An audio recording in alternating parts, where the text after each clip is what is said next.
What up, y'all? Welcome to another episode of Know What I'm Saying. Very special episode today because we have a legendary artist here in the building here at the Speakeasy Babe Lounge.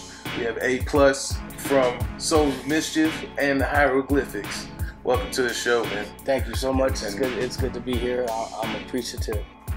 Oh man, so not too long ago, A-Plus was just on the stage, man, ripping it. You had just started off, man. You had an awesome set, man. Dope set, man. Thank you. I love that set. Appreciate it. So start off, man. You want to tell people a little about yourself, man? For those who don't know, I'm A-Plus. I'm from the Hieroglyphics crew. I'm from a group in Hieroglyphics called Souls of Mischief. Hieroglyphics consists of Souls of Mischief, which is myself, Tajay, Festo, and Opio, and then the rest of Hyro is Dell, the Funky Homo Sapien, Pep Love, Casual, Domino, and DJ Torre. And I'm like a part of that collective.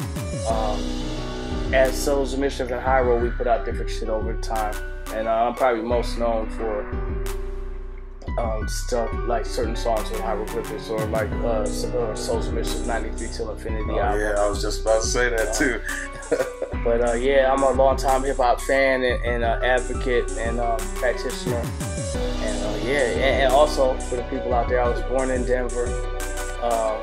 My parents were Jamaican, and I ended up born in Denver, and I was raised in Oakland.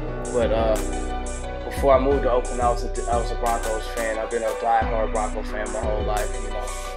So a lot of people on my block, they're all Raiders fans. But I bet. So if you don't love my music, at least love me for that. What's up, Colorado? What got you into hip hop? What makes A-Plus? What got it on strong? Well, my parents came from Jamaica, and in Jamaica they only listen to so much kind of music. They listen to like ska, which turned into reggae, and they also listen to like R&B. And you was kind of like an outside person if you listen to like the Beatles or whatever. But there wasn't really much exposure. So when my parents came to America, they just kind of like started listening to all the different kind of music that there was out here. Like on top of being Jamaican, they were just like, they would listen to, if it was dope to them, they would play it, and it wasn't really based off what kind of music it was. And I grew up in that environment. My mother played instruments, so my sister, so do I. So like, I wonder, like, if you have it at certain angles, like, does more of it get lit than the other side? I have no idea. Because like, it seems like they're all staying lit. You feel me? And that's like a sign of good physics. Next question. This is an obvious question. How's Colorado treating you? How's the spring treating you? I love Colorado. I have an affinity for Colorado, and it's not made up. I lived here when I was mad young. I remember moving to Oakland.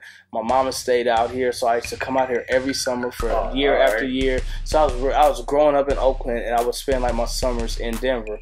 And I kind of had like a dual life, like I was in East Oakland growing up, and then for the summers I would come out here, and that's after I had already lived here. So all that being said, to answer your question, I always feel special when I come here. And again, like most of Hyro, they all like Raiders fans and stuff, and it's a respectable camaraderie.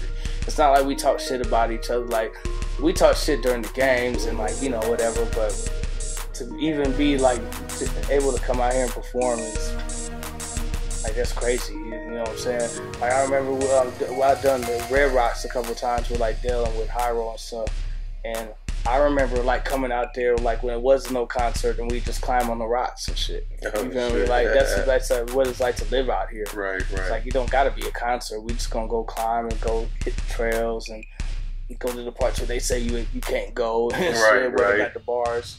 And so like, it's always special when I come here for me.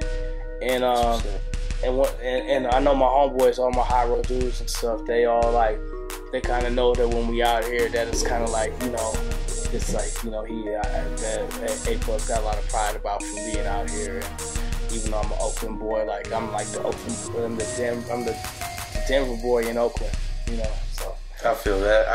I see what you're coming from, man. It wasn't an easy life. Oh yeah. Imagine growing up surrounded, like in the heart of East Oakland. Oh, growing up surrounded by Raiders fans, being a Bronco fan. So I'm like trying to be humble, like a gang thing almost. Like, oh my goodness! Like it helped me a lot that we was winning. Right. You know what I'm saying? It would have been way worse if we sucked. Like, you know. What would you say was like your inspirations and all that, man? 'Cause you got some real dope lyrics, man. Like you look like you put more than enough time. I mean, I was just a fan. I've always been a fan of music and as a whole, but growing up, I had a specific passion for hip hop music. I just kind of been programmed that way. I don't even know how it happened. I've just always been that way, and I come from a family that was like heavily into music, and I took lessons and I could read music and all that stuff, and it ended up helping me as a producer and a music maker later. But I just like fell in love with hip hop, and then that was just it, like tunnel vision for me. Like like couldn't tell me nothing else. I got good grades just to keep my fucking dad off my helmet. You know what I'm saying? Because like I was capable of doing that. I didn't really believe in that shit. Like I'm saying, put myself in the mind frame of the kid I was. I was just like fully gung ho hip hop, but my house is so hardcore that like I had to like do what I needed to do in order to give me space to do my hip hop shit. I couldn't just rebel and be like fuck all the other shit. It's all about hip hop. So I got my good grades, but it was really more of a pacifier. I was like, give me room to make the music. I did all my chores. I got all good grades. I stayed off the block, like I'm not down there with my dudes who down there doing the fucked up shit. Let me do my hip hop. So that's how I always been like that. So would you ever think that like 20 and shit, even 10 years ago, man, that there would even be something like this? Yeah, you know what? Like a child's mind can't even think in them parameters. Like back then, like when we was first getting on or whatever, I can't even lie and be like, we had the plan and we knew it was gonna go like this. That shit bullshit. It's like that's why it's still special to me every day. It was hard to even look past like 1 year. You know what I'm saying? It's like, I got enough money to live for the next year. Like, back at that age. That's why it stays surreal to me, and that's why I'm always thankful. And it's kind of like a humbling factor. It kind of keeps the motherfucker humble. And you are a really, really cool, laid back dude. Hey, now you lit this shit up good. Like you got this shit up. This shit look like a Sith Lord weapon. You know what I'm saying? Like, for real. For real, like George Lucas look at this shit and start having ideas. Right. Like, we've never done that. Like another question we usually ask people, man, you got like a favorite strain? A favorite strain? Yeah. You know what? It's kind of like with hip hop with me. When people ask me about a favorite rapper, it's like I gotta look at it by the generation or the time. It's like what's my earliest favorite rapper? So they here, but then like who's my favorite golden age? Who's my favorite ice age? Who's my favorite like brand new young dudes? Because it ain't really fair to nobody involved to put them all in the same place. They occupy different space and time and different feelings they make us have from the different times. But it's so pertaining to your strains. It's like when you watch like the whole botany aspect of the growth of the different strains and just the technology when it comes to the wellness. I've been fucking with like growing weed since the 80s. Like there was no hydroponics, at least not commercially available. My dad had a crop once a year. One of my chores was like when the shit started sprouting to be able to spot males and pull them or ruin everything. Mm-hmm. And this I'm talking about 80s and shit. So to your point, I love every strain of weed. Like there's a few that I have like allergies to, and there's a very small few that I can't smoke. But like that's like happens like once every 50. Well, okay, I can't say 50 years. I'm not even that old.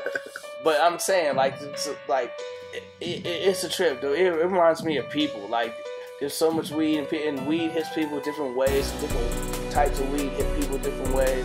But there's enough kinds of weed and enough kind of people for it all to be cool. Get that. Weed ain't never not been my friend. Ever. Not once. we may have done some dumb shit, but it wasn't me fault. One of my early inspirations was like Grandmaster Flash and the Furious 5. When I heard the message as a little kid, it kind of like, I was kind of enamored. That's when I was like trying to attempt to start rapping, and I was like 8 years old at that time. You know what I'm saying? As time went on, there was like different people. Like there's a lot of dope people, but there's like Guru's one of my favorites.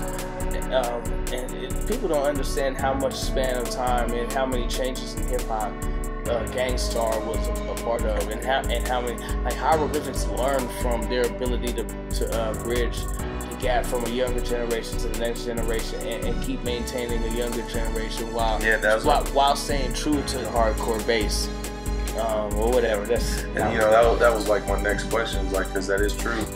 You know, looking throughout the years to you guys' music, what is it like? What did you guys do, to stay relevant still? In a big way, I like to say we were fortunate, but I know that being prepared favors the fortunate. But there's no real way that I could say like we had this plan and it was supposed to go this way and we did it. It didn't really happen like that. Like we along for the ride, and I think that's what keeps our level of like that totem pole humble. One thing I always tell myself, I say this to my homeboys too, is that one of the things that keep me grounded is two things. Is one, it never had to happen, or could have never happened, and two, it could end tomorrow. And if I keep both them things like in the forefront of my consciousness, then I will always be able to appreciate every moment that I inhabit having to do with this shit. And it kind of keeps it like mad fresh to me every day. Like simple things, like it didn't have to happen and it could end tomorrow. Yeah. Just them two things alone. If I really just keep that, if I like think about that before I go to sleep and think about that when I wake up, then I can approach the day in a way that maintains my integrity, but also like promotes my drive and my passion. And it makes people be able to relate to you in a more organic way. And this is just me, my opinion. But since you asked, I actually like that answer. This is still going to. But before we wrap it up here, my man, any shout outs you want to give out to? Shout outs to first of all, Colorado. I want to shout y'all out, man. I'm from out here, and like I really represent the West Coast, and I'm from Oakland and all that. But I'm like a transplant, and I represent y'all the real way. I'm a voice out there that like you would be proud of me if you hear how I talk out there, and my West and where I'm from, they respect me for that. So much love to y'all, and shout out to my hieroglyphics people, all my brothers. I love y'all, and shout out to the hip hop fans around the world. Shout out to Speak Easy. Shout out to everybody who's like support your own underground grassroots hip hop. Support it. Like don't let it be a cliche, man. Like, y'all hear that? Y'all hear that from this man right here? Much love. Support each other. Yeah, for real, man. Like nobody does it by themselves, man. So just like it doesn't mean you got to be a softie to be realistic about like how much people matter to you and how much you're thankful for them and how much they're thankful for you. It's not a chore. You feel me? Don't let the world tell you different. All that being said, smoke big. It's always better. Cool. It's another episode. You know what I'm saying? Shout out to Jamin for letting us record here at the Speakeasy today. Another shout out to A-Plus for being on the show. I'm your host, Malice Black. Quan on the camera. We out. Peace.